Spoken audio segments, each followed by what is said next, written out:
Our guest for this episode is Dr. Jim Mulvale from the University of Manitoba. I'm pleasure to have him as a guest today. And hi, nice to have you here. Yeah, I'm very pleased to be with you, Ahmed. Thanks for the invitation. So, could you describe like a little about your work and how it is connected to basic income?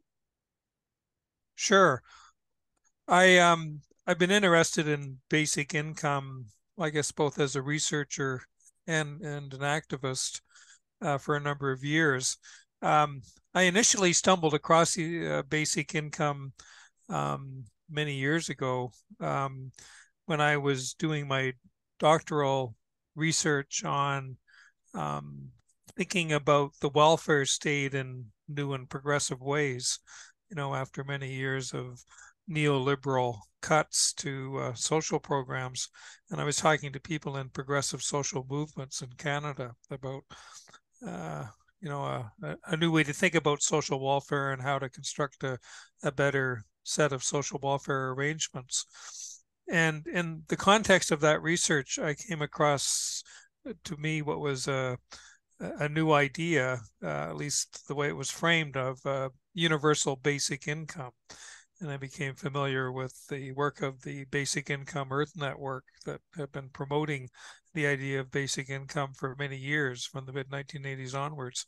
So that began, I guess, for what for me was kind of a personal journey and learning more about basic income. And I was involved with some other folks in getting basic income interest groups and advocacy groups started here in Canada, including the group that's become an affiliate of BN, the Basic Income Canada Network. And we have a number of provincial and even local basic income groups now that are actively promoting the idea in Canada. So, I mean, I was intrigued from the beginning, I guess, with the many good reasons we should think about a viable and sustainable basic income program. There's the arguments about it could drastically reduce, if not eliminate, poverty. It could provide um, protection for people in the precarious labor market, which is such a big issue these days. It could recognize the social value of unpaid labor, care work done by women and men and looking after vulnerable people in our communities that people do out of a sense of moral obligation and not for pay. So there's those another list of reasons why basic income is such a sensible and I think just policy for the 21st century. But another reason to do basic income that I became very interested in was the environmental or green argument for Mhm. basic income. As we face the current the climate emergency, which is part of a larger set of challenges, environmental challenges we need to address to ensure that our children and grandchildren have a viable planet upon which to live. I think basic income is what I would call a necessary but not sufficient uh, piece of addressing the environmental emergency. We need to do lots of other things too. But one of the things we need to do, I guess from my point of view, is to ensure a basic livelihood for everyone that decouples the right to income from the need or the obligation to participate in the paid labor market. And I mean, we can talk about it some more as we proceed, but I think the basic idea is that we would certainly in wealthy countries need to begin to think about economic contraction and working towards steady state economics and even degrowing parts of the economy. So a lot of big topics and a lot to talk about your research, about basic income in Canada, about your experience. But before going on to all of that, so I just saw your cop. You have grandchildren? Um, Yeah, I've got get it in the can. That's from my grandkids gave me that coffee mug. I mean, I think I'm like many other people as a older person. We need to think about these environmental issues because we may not be around for a long, long time as we reach the golden years, as they call them, but our children and grandchildren will be dealing with environmental challenges for a much longer period. So let's start a little with some questions about you. Like, have you always been interested like in environment and social issues? And like, have you always wanted to join research, or how did that happen? Yeah, I mean, I guess as someone who uh, came of age in the middle of the 20th century, and with the advent of the environmental movement going back to the 1960s and onwards, I mean, I think our generation has been very conscious of environmental threats and threats to the environment and environmental challenges. Um, we haven't done a very good job of necessarily addressing them or taking concerted political action to avoid global warming and avoid all the other environmental challenges we face, like pollution and species depletion and the toxicity in the environment and so on. So, uh, I mean, we knew about um, the what were called the limits to growth and the need to dampen down economic growth in the 1970s, 50 years ago, if you can believe it, through the work of the Club of Rome at that point. Um, but as the environmental movement developed and changed, and I mean, I think we're still confronted with these challenges, and unfortunately, the research and the identification of what needs to be done has gone way ahead of what we're actually doing, what we're able to achieve in political and economic terms to address the environmental emergency. So we're at I think, a crisis stage right now, and things need to change, or there's even more dire consequences in the immediate future on the environmental front.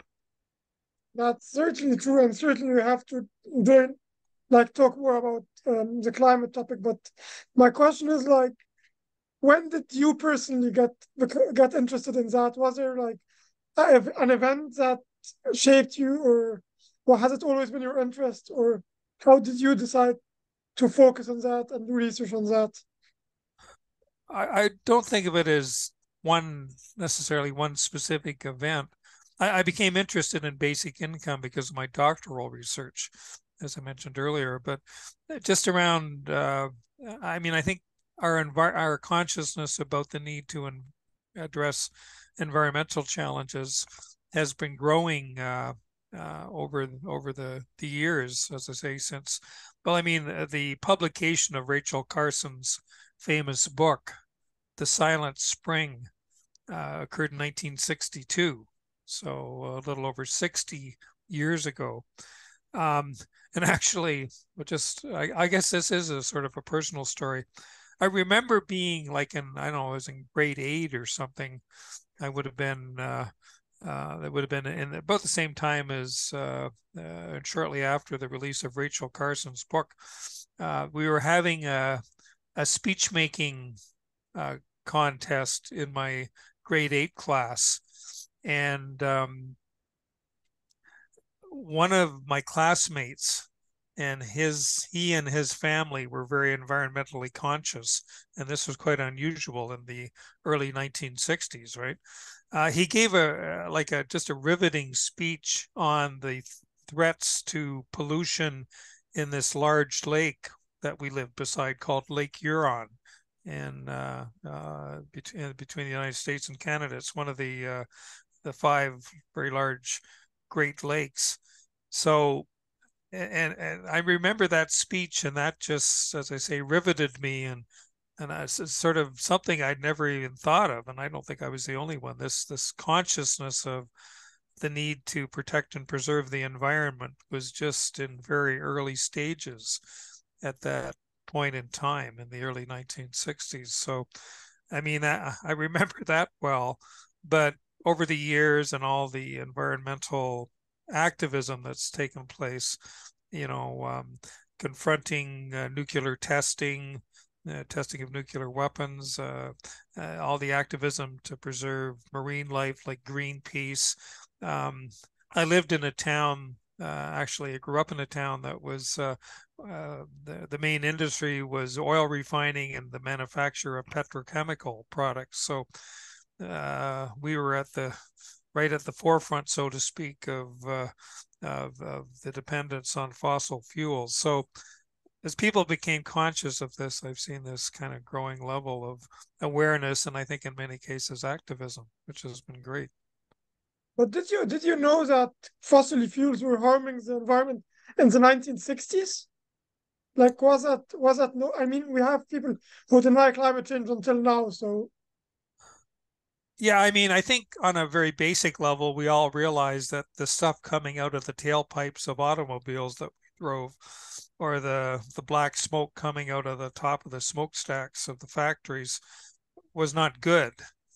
But I guess it's we didn't understand, and I think we're still grasping the complex and global effects of these of fossil fuels and pollution from fossil fuels, and of course global warming.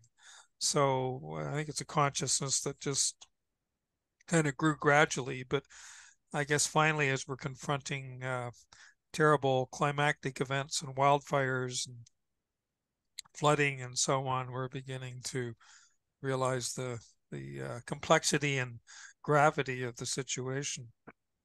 would you say that the situation is now better, or was it like back then in the 60s or 70s better? I mean, like now much more damage has been done, but people are much more aware of the problem. So is the situation now better, or was it back then better?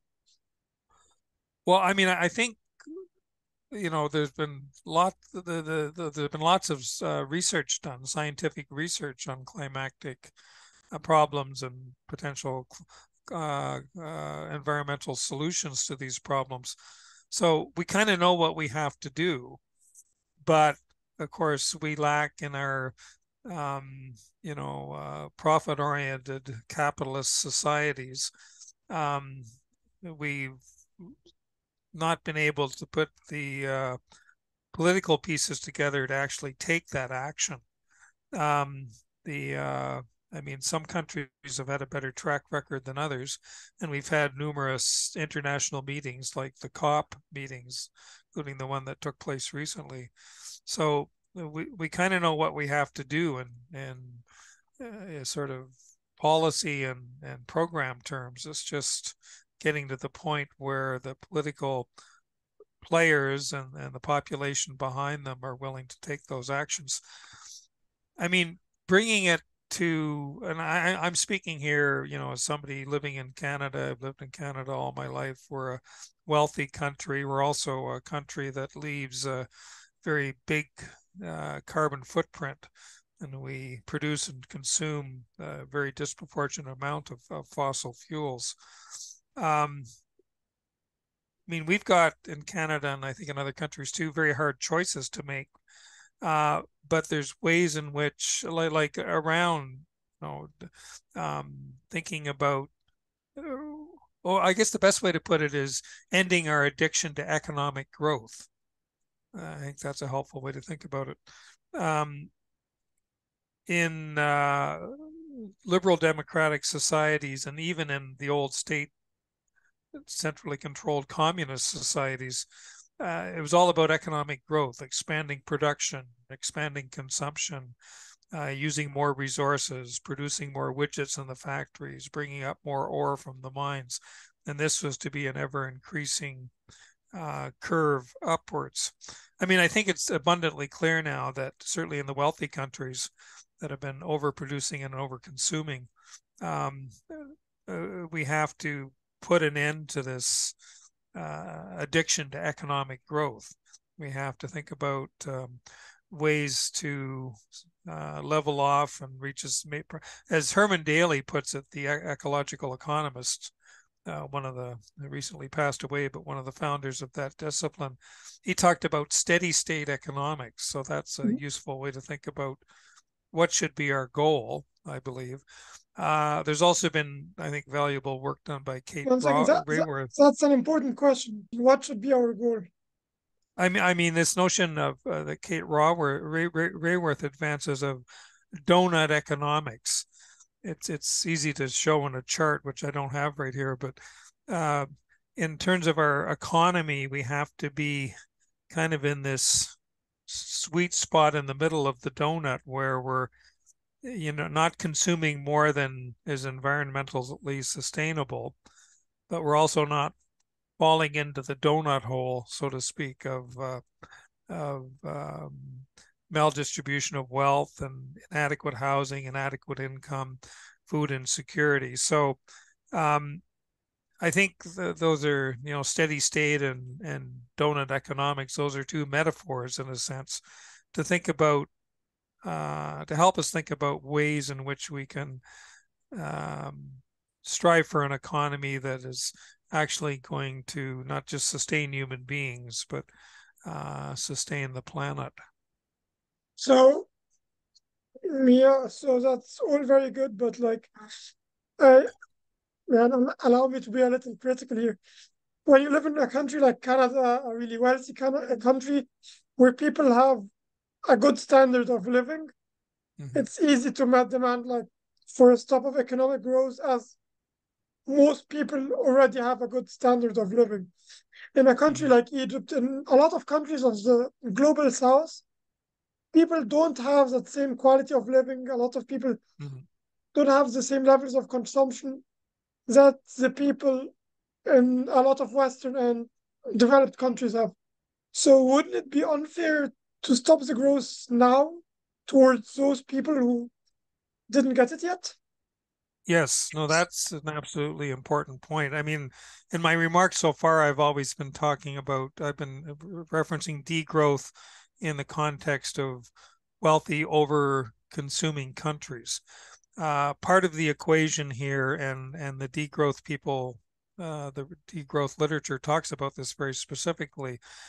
This has to go hand in hand with a redistribution of resources to developing countries or low and middle income countries. So there's a question of global economic justice here, as well as environmental sustainability. So there's perhaps using, international institutions such as the World Bank or the International Monetary Fund or international trade organizations to think about policies and practical ways to get us to where we kind of contract and contain growth in the most wealthy countries, but also ensure that economic resources are distributed to, as I say, low and middle income countries to ensure an adequate standard of living globally. So, I mean, that's easy to pronounce as a general global goal, maybe not so easy to achieve given current, political realities, international rivalries, power blocks among different nations, etc. But I mean, I think that's the direction we need to be going in. But let's ask another question, because like a lot of people say that we're over consuming, and we are over consuming, obviously, and we're using more resources than the planet gives us. So let's assume that I'm now like Justin Trudeau, and I'm asking you, we want to stop that overconsumption. We want like to reach that level of steady state that is sustainable to the planet. How do we do that without without harming our people, without leaving anyone worse off? Right. Oh, no, and another very important objective. I mean, there's a whole number of things we could do, and to some extent, in a minor way, we've begun to do some of those things. Like here in Canada, as in many other countries, we now have a carbon tax, a tax attached to use of fossil fuels like petrol or gasoline for your car. We've had other good schemes that have been sabotaged by right-wing politicians. We had a cap and trade carbon dividend system here in Ontario, which a conservative government elected in 2018 did away with. But so we can think about these sort of very specific measures that are aimed at individual citizens or individual consumers, and that's a piece of the puzzle. But I think sometimes, and lots of corporations are implicit in this, they try to portray the necessary ecological transition as something that's really a function of individual consumer behavior. We have to recycle more, or we have to, get an electric car as opposed to a gas guzzling car, or we have to fly in airplanes less or whatever. It's all a matter of individual consumer choice. And that's the way, it often gets portrayed, including by corporations that want to keep producing lots of stuff and making lots of money, right? But I think there's broader sort of macro level collective policy decisions we have to make. For instance, about here in Canada, there's debate about putting an absolute cap on production of fossil fuels and completely withdrawing subsidies from fossil fuel corporations to kind of gradually decrease and eventually eliminate the use of fossil fuels. Of course, the companies aren't as enthused about these measures, right? They want to keep it up to the individual consumer choice, and that kind of leaves them more unfettered to continue to do what they've been doing. But you have to, I think, you have to really address both levels, or we're not going to get to where we need to go.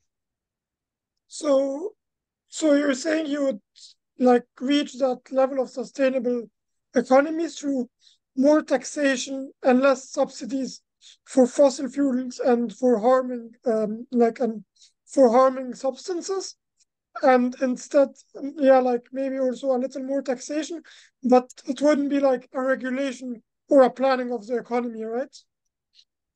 Well, I think it would be actually. I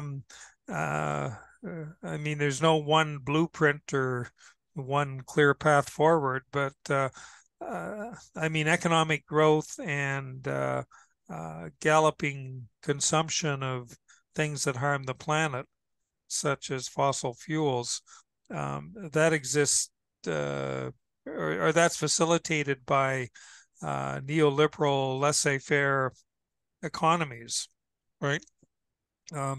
So this, this social ecological transition, I like to call it, this transition towards, steady state or post-growth economies, requires very important interventions exercised by governments, exercised by other collective bodies, perhaps like trade unions and civil society organizations that need to be participating in charting the path forward to a greener society. So it's not anything goes capitalism anymore, and maybe it's not capitalism at all. But I think it's better to, rather than pronounce a highly detailed future utopian state, it's more important in the short and medium run just to be working on solutions and ways forward that we know can and will work with the right kind of political will. So I know a lot of people who agree with, and I myself agree with a lot of the points that you said, and I believe that we have to ban fossil fuels. But the question is like, why connect that with degrowth? Why not connect that with like green growth? Like, why not focus on building renewable energies and creating more growth that is more sustainable instead of like limiting the existing growth? Well, I mean, I think like green technologies to produce renewable energy, moving towards low pollution public transit and getting people out of private automobiles, um, building sustainable food systems that aren't dependent on, chemical inputs. I mean, I think all of these things, I mean, you could do those things in a green growth scenario, or you could also do those things and need to do those things in a movement towards post-growth and steady state economies. Um, I worry about green growth. I worry that it is a model or as a goal. It's a way to. There's actually there's a lot of discussion in the degrowth literature about this notion of decoupling. The idea that we decouple um, economic security and a decent standard of living, we decouple that, take it apart from the economic growth. And the people in the green growth camp tend to think, well, we can do both. We can decouple our ecological footprint and we can still grow things. I just worry that that's a bit of self-deception and that. And once again, I really want to stress, I'm talking about degrowth doesn't look the same in all parts of the world. And degrowth or moving towards an ecologically sustainable economy in places like Egypt or Bangladesh or Paraguay might look really different than moving towards a degrowth scenario in the wealthy over-consuming countries, such as Canada, the United States, the UK, wherever, Germany, etc. So I just think that the green growth rhetoric might be a little bit duplicitous and even take us in the wrong direction. Maybe we just need to be talking about growth in general and thinking about ways to reach a steady state. So, but like, what do you think that it's in a scenario of a post growth society? Would the average Canadian citizen be worse off than today? Well, we could design things in a way that they would not be. No, I mean, maybe some very wealthy people who have a very large level of consumption will be living a less wealthy and more modest lifestyle. But on the other hand, many more people, much larger number of people, will be able to reach a state where they're living a decent life with enough money to live on, a decent house to live in, good food available at affordable prices. So it's a question of redistribution, which of course is something we've been talking about in social policy studies for decades. I think this redistribution now, it's just given added impetus, and there's additional reasons to do it based on the need towards moving to an equal, ecologically sustainable society. We've always talked about redistribution of resources and wealth in terms of social justice. And we still need to think about that, obviously, but we also need to think about it in terms of ecological sustainability. So, correct me if I'm wrong. Like, I think that I've heard that in a lot of countries, like the USA, for example, I don't know how the situation is in Canada, there has been a lot of economic growth since the 1980s, but there was actually an economic degrowth or like a wage degrowth, which we could say is an economic degrowth for large parts of the middle class. So should we rather speak about like a more inclusive growth, or like, let's say, stopping that the rise of inequality, and that instead of just or like, would for most people the situation just stay as it is but become more fair? just what you're saying here reminds me of the very important point that sometimes people hear the term degrowth, and they think about it as like a forced or planned recession. We're going to slow down the economy. We're going to put people out of work. We're going to produce less. And we have to do this. There's no choice for environmental reasons. And people are going to suffer economically. They're going to lose their jobs. They're going to have less money. But that's just the way it has to be. I mean, that's the stereotype, I think, that's sometimes advanced about people that argue for a degrowth goal. And that's actually not what degrowth is about at all. Degrowth is about a planned movement towards, lowering throughputs to the economy, what Herman Daly, the ecological economist, calls throughputs. You gather resources, you use human labor, you produce stuff, and people consume at the other end. So we can kind of lower those throughputs for ecological reasons, but still ensure at the consumption end and through measurements like food security and income security and adequacy of housing, that people still have adequate standard of living. So degrowth is not, forced or planned economic recession. That's one myth that degrowthers often talk about. You can think about degrowth as not just an economic question, but just a question of everyday human life. If we're living in an economy where through things like basic income, we have our basic economic needs met, we have the income we need to have a place to live, have good food, have, the basic necessities of life. And we're not in a position, as has been happening in the labor market for many years now, in a precarious labor market where people have to juggle, 2 or 3 part-time jobs and, fit in, family care in the middle of everything, and, maybe advancing their education through part-time studies or whatever. People are juggling all these balls in the air at one point, just trying to get by, to cope, to ensure their own well-being and that of their family. And there's what's sometimes called time poverty. People have no time just to enjoy one another's company or relax or pursue personal interests or whatever.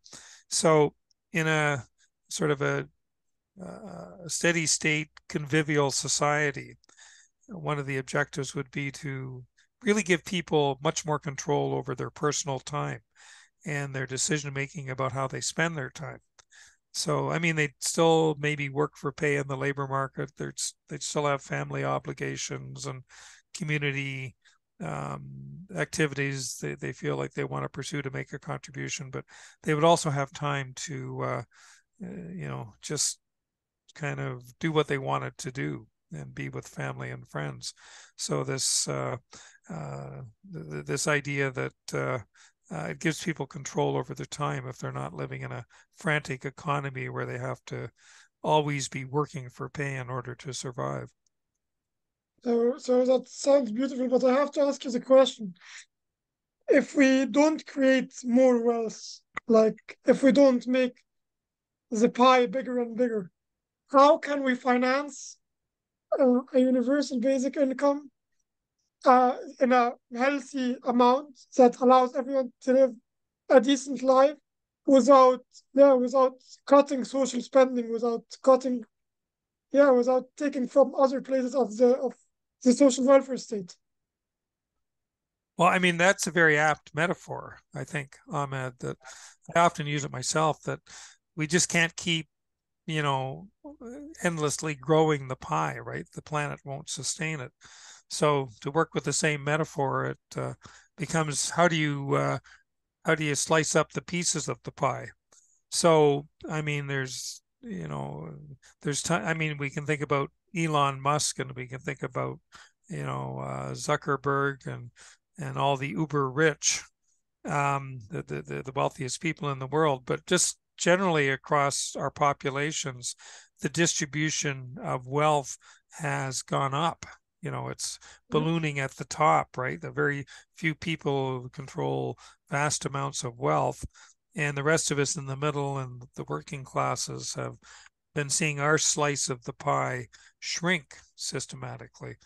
So I don't think we can grow the pie from an ecological point of view without even more rapidly destroying the planet.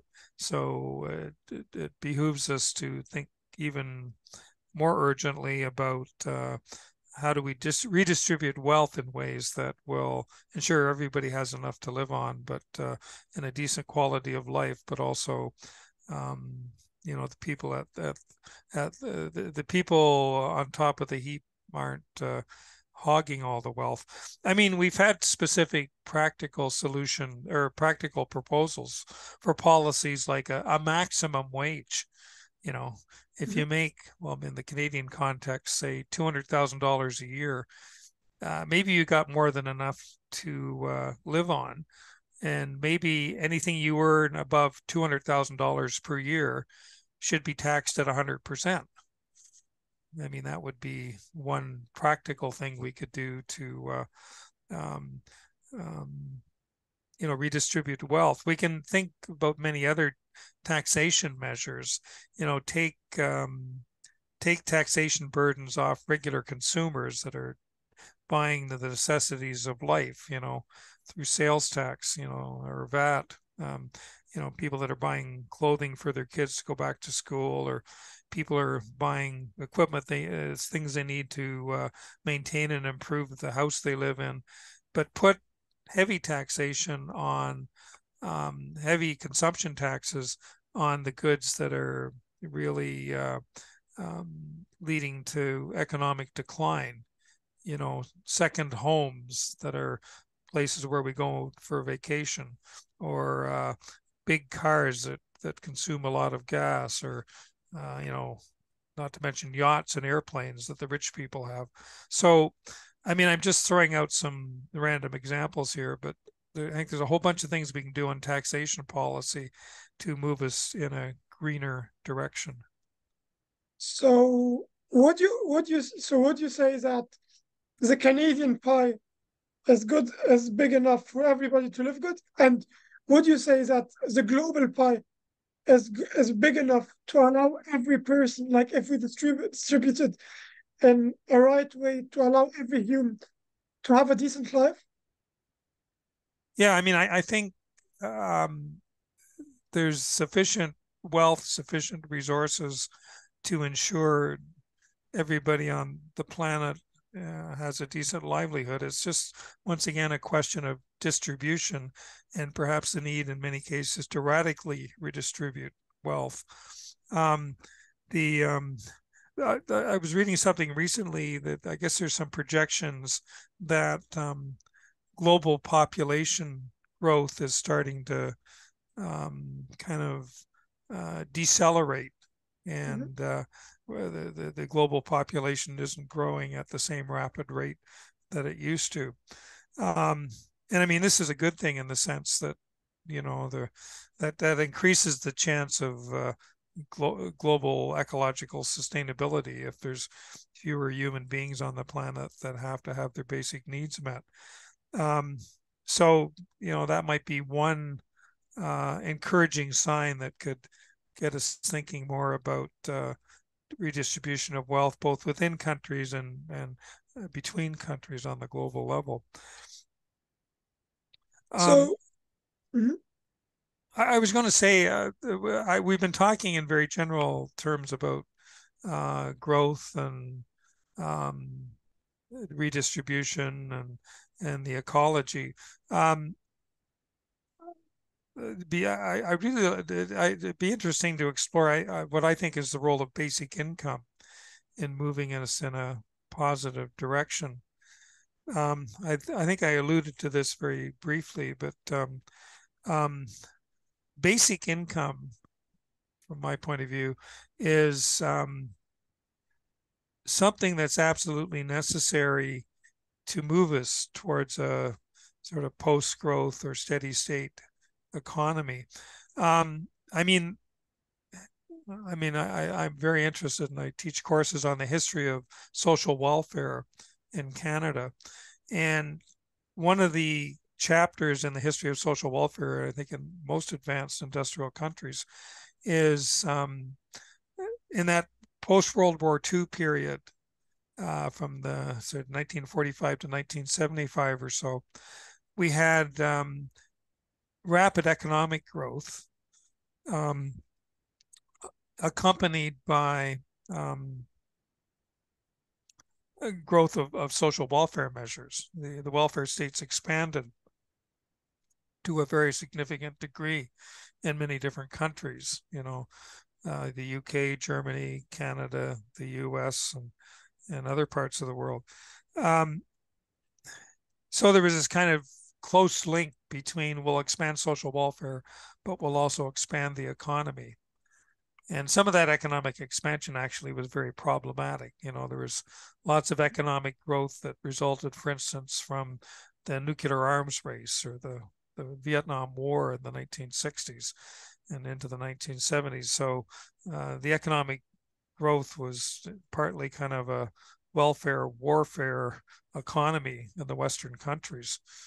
But there was this tight link between economic growth and social welfare measures. Now, if we're going to shift the paradigm radically to think about ecological sustainability as well as social justice, we have to untie those two things. We just can't have economic growth to fuel expansion of welfare measures. So basic income, I think, in a post-growth society, there may indeed be, certainly in the wealthy countries, a contraction in the amount of paid jobs available. We can have other policy measures to ensure that the jobs that are offered are good quality, secure, pay well, are conducted in safe environments, provide adequate time away for vacation and family and so on. We can do all those things in labor market policy to ensure the jobs we have are good jobs, but we may have to think about ensuring an economic floor for everyone, regardless of their position or their level of participation in the labor market. So hence basic income provides that economic floor for all. And as I say, most of us will probably spend a significant amount of time in the paid labor market during our adult working years, but we still have that floor. And we've kind of delinked or decoupled solid, fair, just welfare measures from the constant need for economic growth. So I see basic income as absolutely essential in providing that economic floor for everybody, regardless of their status in the labor market. So how do you think would a basic income change the current mentality of the population? Well, here in Canada, certainly, I think when you talked about basic income, 15 or 20 years ago, people kind of looked at you quizzically and what the heck is that person talking about anyway? And well, that'll just mean people won't work and they'll lie around and be lazy. We had that, all those negative stereotypes used to come up. And of course, in the Anglo-American countries, our welfare measures developed in the context of, the old British poor law mentality that, people that were poor, it was their fault, and the poorhouse was the best we could do for them. So there's that sort of mentality, and you sort of get quizzical looks, as I say, 15 or 20 years ago, basic income. But the discourse, certainly in Canada, and I think certainly in the US, which I'm fairly familiar with, has really changed. And people are actually coming around to the thinking that, providing this economic floor, this guarantee of economic security to everybody is a good thing.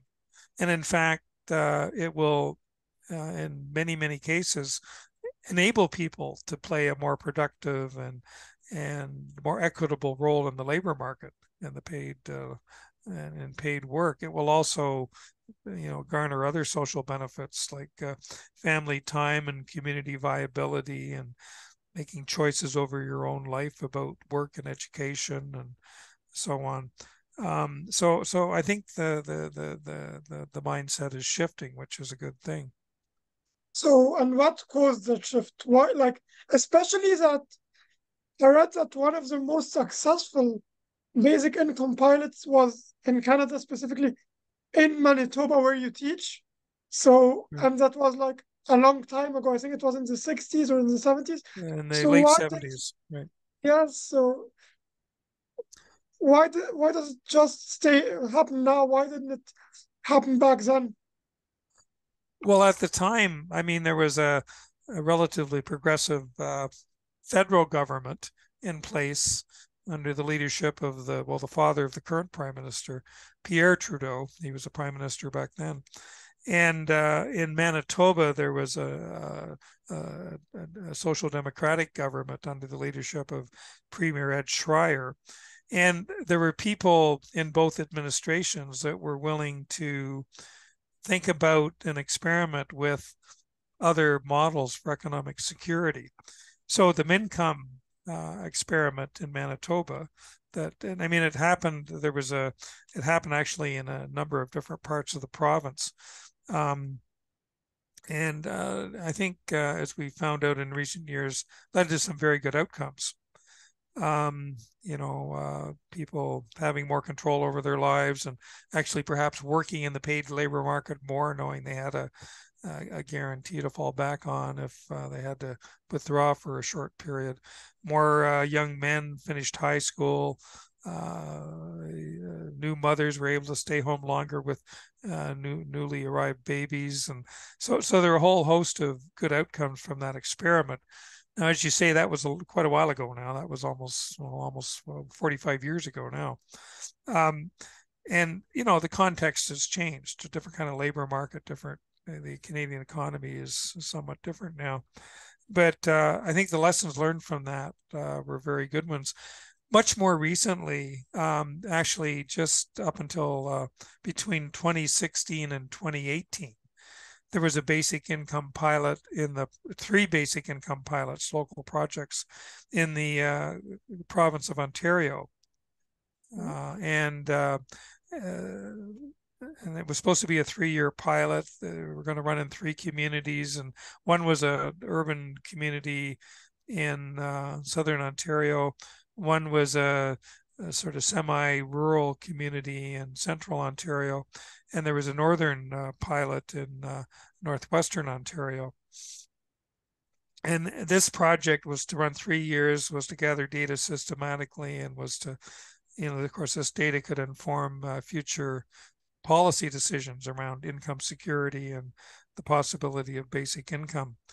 Unfortunately, that pilot ran about a year, and the government changed to the current conservative government of Premier Doug Ford, and they, despite having promised not to do so on the campaign trail, the Ford government just canceled the project abruptly, and 4,000 people who were participating in the project receiving benefits were kind of left high and dry. So that was a terrible thing. Now, there has been some data gathering from many of the people involved in the project for the extent that it did run. There's been several studies, and all of these studies, even on that 1 year of what was supposed to be the 3-year project, have really pointed to how this how the Ontario Basic Income Project improved people's mental health status, gave them access to better nutritious food, had tremendous benefits in terms of access to education and paid labor market opportunities. So it was a real tragedy that this project was canceled. But even for the short time it ran, we saw lots of good results. So why does that happen? Like all those pilots, the pilots in the 70s, the pilot now, those pilots are quite successful, and still the people vote for those politicians who make those pilots out of power and elect politicians who just remove that. Why do the people vote against basic income? Well, I don't think people in Ontario voted against basic income. In fact, Doug Ford, the now premier who won the 2018 election, he was explicit in promising he would not cancel the project, but he broke his promise shortly after getting elected. So that was a kind of an immediate, well, not to put too fine a point on it, a political lie, if you will. Going back to the project in Manitoba in the late 1970s, the shift there was kind of broader in the sense that the provincial social democratic government lost power. The federal Liberal Party lost power that was 1979, I believe. So the political terrain shifted in a more broad but subtle way in that case. Now, I think politicians are beginning to get the message now, certainly here in Canada, about basic income. We have the federal Liberal Party that is currently in power. Now they have policy conventions where the party faithful pass resolutions about what they want the government to do. But the government in power, which is the Liberal government, is not obliged to follow those policy recommendations. And they haven't done so in Canada with basic income, unfortunately. But the Liberal Party has been, for I think 3 or 4 times now, it's passed resolutions in convention that they want the government to look at basic income as a new economic model. So we'll see if the actual governing politicians come around to that view. The New Democratic Party here in Canada, which is our Social Democratic Party, they've been a little bit on the fence about basic income, but I think there's a growing number of people, including some prominent MPs and provincial level people in the NDP, that are kind of seeing basic income as a positive way forward. So that's maybe shifting. The Green Party in Canada now, because we don't have proportional representation, they've got very few members in the federal or provincial parliaments, but they do have a few members elected, and they've been very strong about seeing what they call it guaranteed livable income as a basic income approach that should be part of at the foundation of our social welfare programs. So once again, things are shifting. I know in the U.S. There's been at the local level, at the municipal level, local mayors across the United States. I think there's into into 3 digits, over 100 different local pilot projects that are experimenting, at least with a small group of people, with the basic income payment to see how that can affect their lives. So I guess I'm eternal optimist. I think things are moving in the right direction, certainly in North America. So we'll see what happens in the months and years ahead.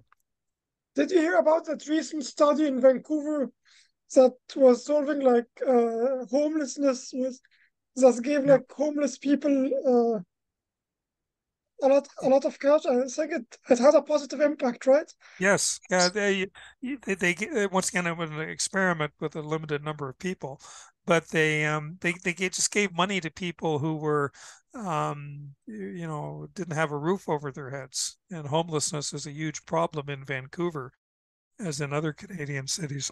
Yeah, they found, and it was a very carefully done study and systematic analysis of results, and they found that people did not use the money to go out. Generally speaking, there were a few exceptions. People did not go out to buy more drugs or, do the things, buy more of the things that were harming them. in fact, they use the money to try and, get something to eat, acquire a place to live, kind of get on a better path in life. So those were very encouraging results. So, what's your most recent basic income related research? What has it been on? I've been writing on this question of uh, the green argument for basic income as a necessary but not sufficient condition to get us to a truly sustainable economy and more just society. So that's been one of my focuses. I've been interested also in and done some writing on how labor unions are um, thinking about and reacting to basic income. There's been, differing views about basic income in the labor movement, from very strong skepticism or even opposition to labor activists and labor unions that are much more open to the idea. And I'm also interested in faith communities and, people with religious beliefs, and how they've been thinking about and perhaps arguing for basic income and other social justice measures. We have a number of different churches here in Canada, including the United Church and the Anglican Church and the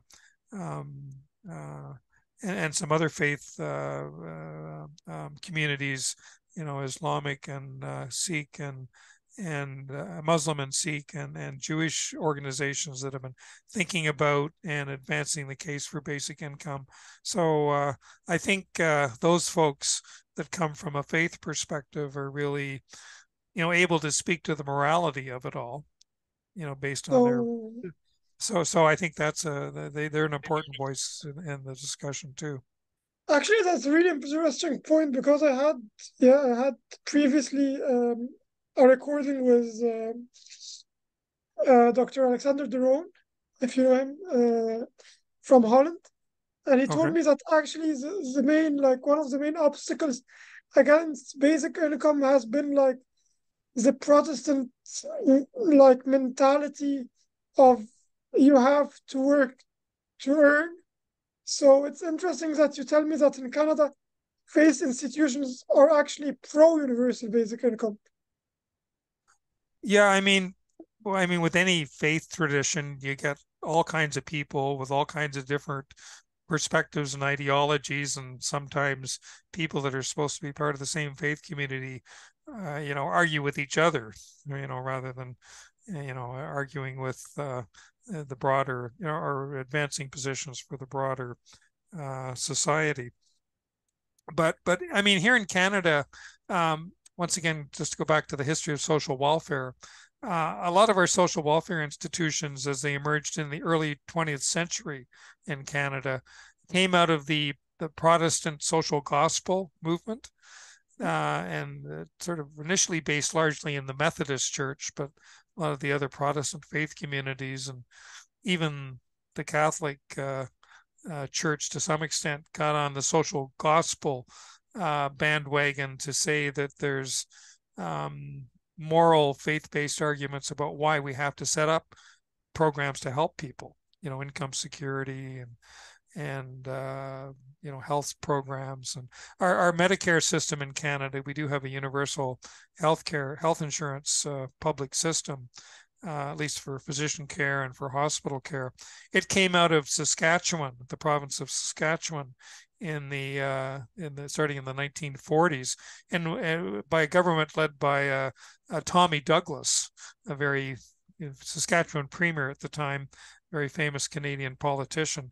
And Tommy Douglas was a Baptist minister, ordained minister of the Baptist Church. So we've had that tradition in Canada of faith-based people with strong ideas about social justice measures and social welfare measures that have actually had a great impact. With the basic income discussion recently, the United Church of Canada, one of the Protestant churches, they actually have resolutions on their books going back to the 1970s supporting at the time what was called guaranteed annual income, and uh, and they've been there, as I say, for 50 years now. But the other churches have been sort of advancing this position too. So I think, I mean, this is one constituency I think that we can get on board to help move us towards a viable and just basic income program in Canada. That's actually really interesting. And so let's yeah, I see we have been like talking for like almost an hour now. So I don't want to make it too long, but It's it remains interesting. Well, it's been So interesting. It's really for me, the time's gone very quickly. for me too, and if you're up to it, I'd like to organize later another recording with you, in which we can focus maybe more on like the green growth and basic income when you are gonna have time. Sure. And Yeah. so let's conclude our recording today with like, yeah, with some lighter questions. So where will be, is there a basic income first in the USA or in Canada? Well, I mean, I always think about we have components of a basic income in Canada already in place.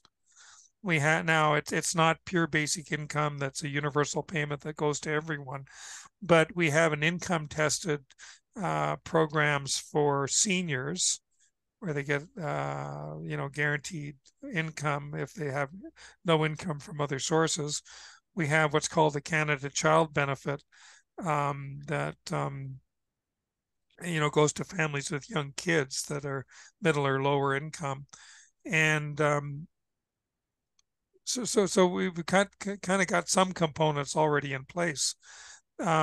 So what we're hoping in Canada is we can build out from these approaches and bring in more people and expand existing programs like a GST or VAT rebate to get us towards basic income architecture, not necessarily one single program, but different ways to get towards a unconditional guarantee of cash income for all people in Canada. So maybe in Canada, we'll take that more incremental, partialized approach. In the US now, I'm a little bit familiar. I need to learn more. I know there's, as I mentioned earlier, a number of local communities that have local cities, municipalities that have had basic income experiments. So maybe in the US, I'm just guessing here, but maybe in the certain United American cities, we'll see something closer to the, more holistic, broad basic income for everybody. I guess time will tell. So, and one last question. Do you like movies? Yes.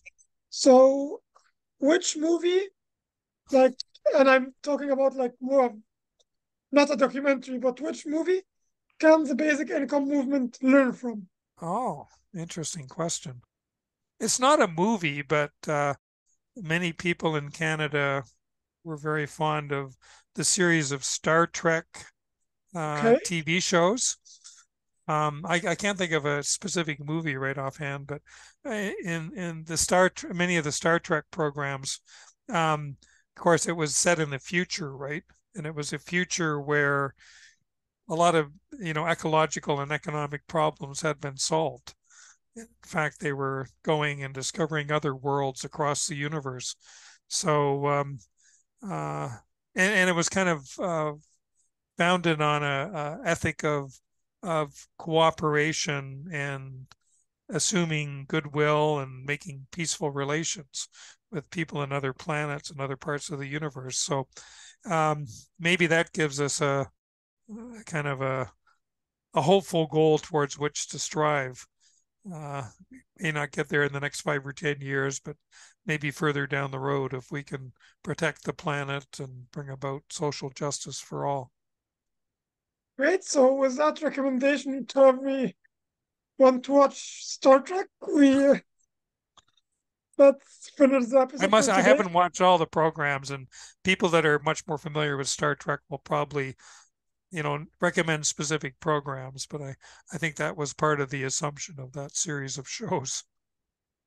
Thank you very much. Thank you very much. I really Okay. enjoyed the Yeah, recording great today. to talk to you, Ahmed. Thank Bye you. bye.